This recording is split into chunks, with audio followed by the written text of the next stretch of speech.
Most people look at a drone this size and assume it's just a toy, but that is a massive mistake.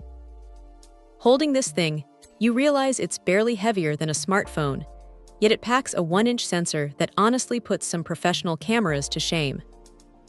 It's that weird, satisfying feeling of holding something so light that you're almost afraid to drop it, yet knowing it's built to handle some serious wind.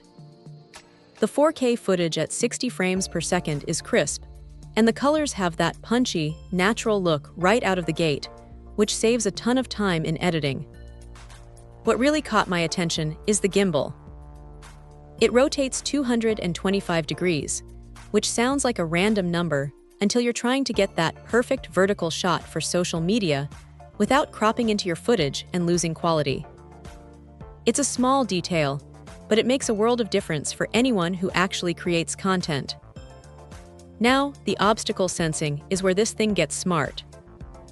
It's got LiDAR, which is a fancy way of saying it's not going to fly into a tree just because the sun went down.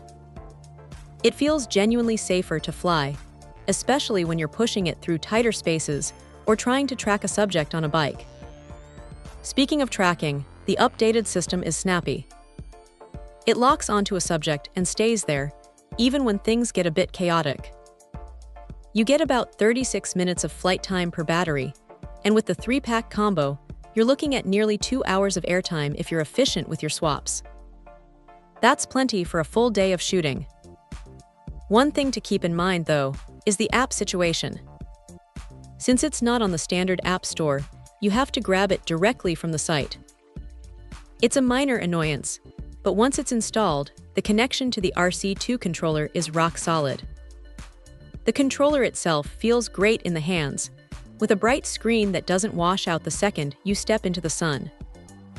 If there's a downside, it's that the internal storage, while generous at 42 gigabytes, can fill up faster than you'd expect if you're shooting high bitrate video all day, so don't forget to pack a fast microSD card. It's not a perfect machine, no drone is, but for the size, the sensor quality, and the sheer ease of use, it's hard to find a reason not to recommend it. It's the kind of gear that makes you want to go outside just to see what you can capture. Check out the video description for updated price. And thank you for watching this video.